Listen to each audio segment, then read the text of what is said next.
Hey everyone! Before we get started with today's episode, I just want to make sure that you all know about my upcoming free webinar, Profitable Practice Strategies. I'm going to hold this on Thursday, September 18th at 12 noon Eastern Time.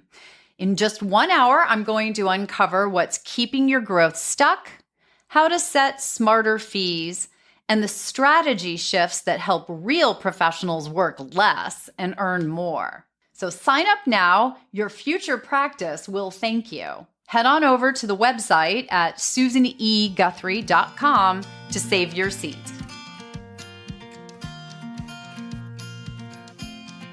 Welcome to the Practice Playbook Podcast, your go-to resource for legal professionals, mediators, and entrepreneurial experts building modern, profitable, and purpose-driven businesses.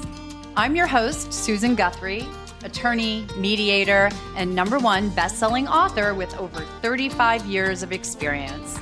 I'm a former chair of the ABA section of dispute resolution, and I've helped thousands of professionals build practices they love through my books, coaching, and training programs. Each week, I'll bring you real-world strategies, mindset shifts, and behind-the-scenes insights to help you grow with clarity, confidence, and impact. Let's dive in. Welcome back to the Practice Playbook Podcast, where we talk about the smart, strategic moves that help legal and dispute resolution entrepreneurs build thriving, future-ready practices. I'm Susan Guthrie, and today I'm here with a quick but powerful update, and it's about something that might be hiding in plain sight on your LinkedIn feed. It was hiding on mine, and that's why I'm sharing it with you. So have you noticed something strange happening lately in LinkedIn? Old videos that you posted a while ago resurfacing, posts from months ago suddenly getting some unexpected traction or engagement, something that suddenly was quiet but now is catching fire. Well, it's not a glitch. It's the algorithm talking to you, and the algorithm has changed. If you're not listening to the algorithm, you might be missing one of the biggest visibility opportunities available to you right now. So let's talk about it. I want to tell you a little story about what gave me the premise for this episode. I'll tell you a quick story. 9 months ago, I posted a short video clip on LinkedIn. It was something funny, but I also thought it was insightful, and it stood for something that I had already said in several of my programs about AI. It was a stand-up comedian joking about why he's always polite to his tech, why he's nice to Alexa and everybody. And it made me laugh, but it also made a point, so I shared it, right? I have always said one of the things that I do, and I train in my different workshops and webinars and things about AI, is that when you're talking to it, maintain a civil and polite discourse. Now, I've said that for a few reasons. The first one is when we drop that filter, as we have so clearly on places like social media, et cetera, I think that we then forget to maintain our civility when we actually speak with human beings. And I don't think that has a lot of space to slide further back. So in an effort to maintain our civility, I ask that we keep it in all our conversations, including the ones that we share with GPTs. The other reason is that these GPTs learn from us. They learn from the inputs. And so what we put into them is what will then someday come out, right? And so why would we want to put conflict and nastiness, et cetera, in it? So anyway, I shared that video. People laughed. I got a couple of likes. It made me smile. I think it did for a few other people. In other words, the post did okay. And then I forgot, honestly, all about it. I had a few likes, a few laughs. Now, all of a sudden, let's fast forward 9 months to this week. And suddenly that video on my LinkedIn feed is soaring. It's got hundreds of thousands of new views. It's got more reactions, tons of comments, reposts, and a lot of engagement. So a post that had basically gone dormant is suddenly alive again, and more alive than it ever was before. So what's going on? Why? Well, the content clearly didn't change. It's exactly the same post I posted 9 months ago. But what did change is LinkedIn's algorithm. The thing I want everyone to understand is I'm going to read to you the caption that I had underneath the post, right? The caption that went along with the video. I'll read it to you. In my presentations on AI tools, I always recommend being polite to ChatGPT, although some folks push back, saying, "What's the point? It doesn't have feelings." And then I went into my explanation that I've already told you about why I think we need to maintain our manners so that we don't backslide. And the video was a little Sunday night humor for people to give them a laugh. Now, looking back, I realized that the post worked at the time I posted it because it checked the boxes. It was a video, first of all. And LinkedIn right now, we know, is prioritizing videos. The other thing was it was timely. Even 9 months later, the AI conversation is still hot. It was hot then. And it was human. It struck a chord about civility, professionalism, and how we show up online. So the fact that this is being pushed forward again, the platform, LinkedIn, is telling us something, and it's important that we are listening. LinkedIn, like every other social media platform, evolves over time. And this is something most of us don't realize or pay attention to. It is not static. And recently, it has shifted hard in favor of videos, especially short form content, videos that aren't longer than 60, 90 seconds, direct uploads, things that you upload, and things that are personal, educational, or emotionally resonant.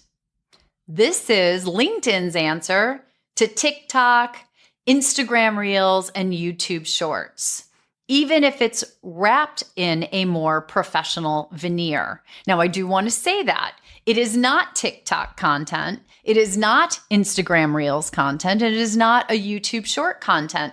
This is still professional content. And again, I'll tell you the three things: short form, directly uploaded, personal, educational, or emotionally resonant posts. But here's the kicker. It's not just about what you post today.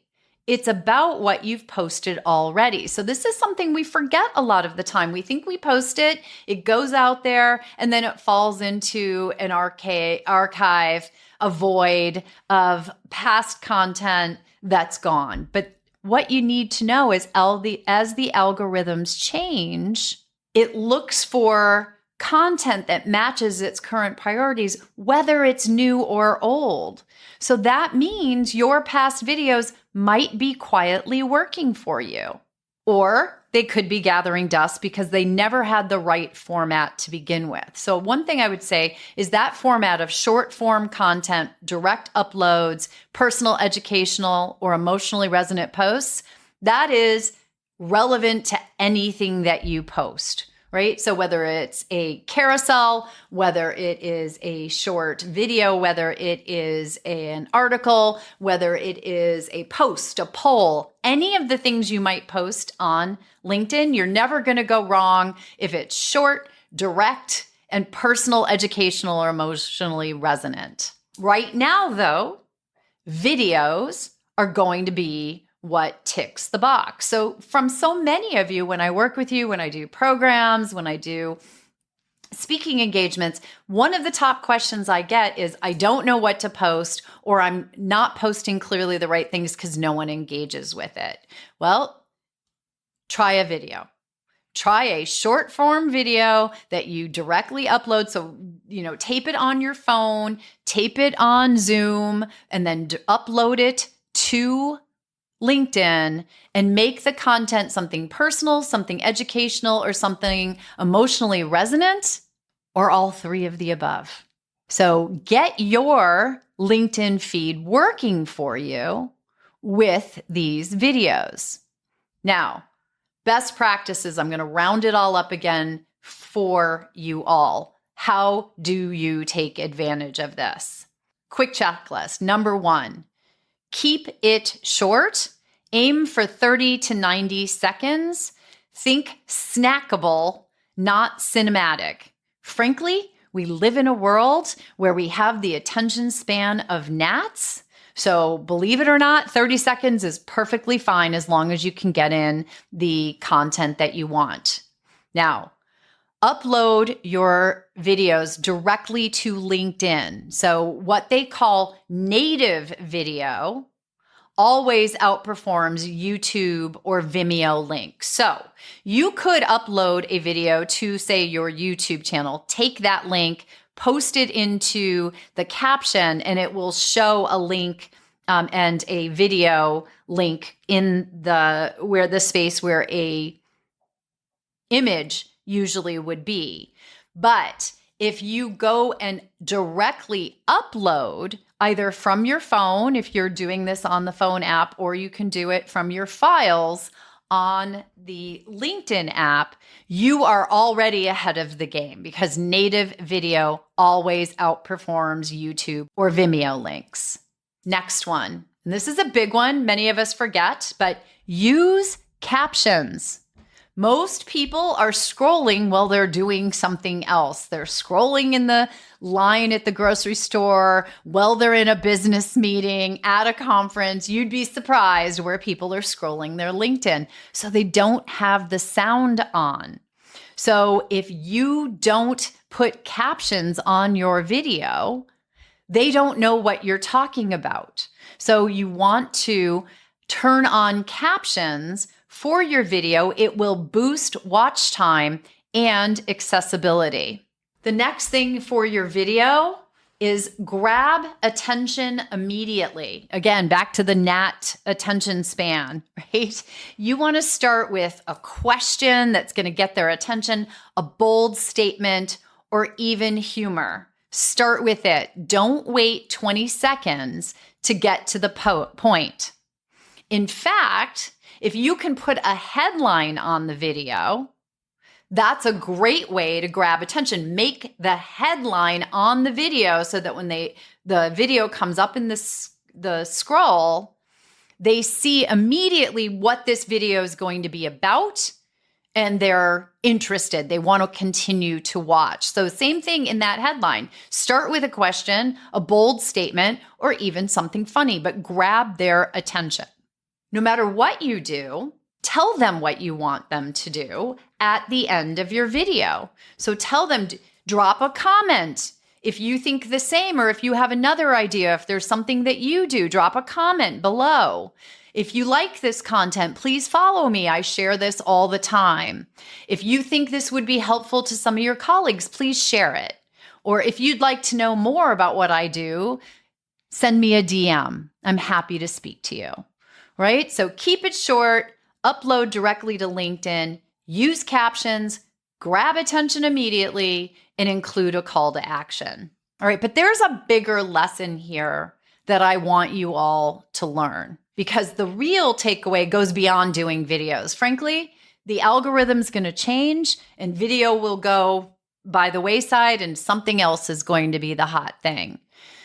What I want you to be thinking about is staying engaged with the platforms that work for you. And if it's LinkedIn, as it is for so many professionals, I don't want you just going there and posting and then ghosting it until the next time to post, or even just looking at other people's posts and interacting with them. The other thing you need to do is watch your own feed to see what works, what doesn't, and then adjusting. So many professionals treat their LinkedIn presence like it is a static brochure. And part of this is because it's gotten very easy to schedule posts. In fact, many professionals, especially in the world of AI, creating all this content for us, they go out there Sunday night before the work week starts and they put all their posts into their LinkedIn feed and then just schedule them at the right times during the month. And they may not go back and check them during their busy week until the end of the week, until the end of the month, or maybe never. And that's one of the problems here. The algorithm is a living, evolving system, and so is LinkedIn, so is any social media. And it gives you feedback every single day if you take a few minutes to look at it. Because that algorithm is not just a code, it's data and behavior. And it's your early warning system for what's working in your content strategy and what's not working. So don't just post and ghost. You want to check your analytics, and LinkedIn shows those to you, especially if you have the paid version. You get a lot of data about what's working and what's not. See which formats are thriving, whether it's for you or for others. Notice what's working for others, but notice what's working for you. If you have old posts that are suddenly relevant again, post them again. Or maybe rework it or post it in a different way. But you've listened to this podcast, I hope. If you haven't, please listen, because I try to share a lot of really actionable, practical information. And one of my favorite things is repurposing content. I don't want you to have to reinvent the wheel every single time. But if you had a video, say right now, that's doing really well, and the algorithm shifts to image posts in the future, that same content, but in an image post fashion, may be a great way to repurpose it because it still has the basics of what's going to make it relevant and of the moment and catchy for that algorithm and for those who are out there looking at it. So repurpose when you can. And when you see something's working, double down on it. You are going to see more videos in my feed on LinkedIn for the time being. It's working. So I'm going to put more of that out there because the whole point of being on LinkedIn, or at least one of the points, is to go and connect with people. Well, they have to see your post or what you're doing on that platform in order to connect with you. So let's round this up. Here's what I want you to do as an action item. I want you to go look at your LinkedIn analytics from the past 90 days and take note of the following. What is getting views? So what is being seen? What got comments or shares? Where did people take that extra step? And was it a video? Was it personal? And was it helpful? Now that you've done that, you've pulled that information together, ask yourself, can I post more of that? Because visibility is a moving target, but if you're paying attention, you'll stop guessing about what and how to post and in what format, and then you start growing. And if a 9-month-old ChatGPT joke can resurface and go viral, imagine what your next post might do. So it's all about paying attention to what's working, tweaking your approach, and doing more of what's working now. So thanks for tuning in, everyone, to the Practice Playbook podcast. I'm Susan Guthrie, and I'll see you next time with more insights to help you grow the practice and the platform you deserve. Thanks so much for listening to the Practice Playbook podcast. If you enjoyed today's episode, I would love it if you'd take a moment to leave a review, follow the show, or share it with a colleague who's ready to build the practice of their dreams. If you want more support and tools like the ones you heard today, join the waitlist for the Practice Accelerator, my brand new subscription program packed with resources to help you grow smarter. You can find the link in the show notes or visit susaneguthrie.com to learn more. Until next time, stay focused, stay intentional, and remember, success starts with the right playbook.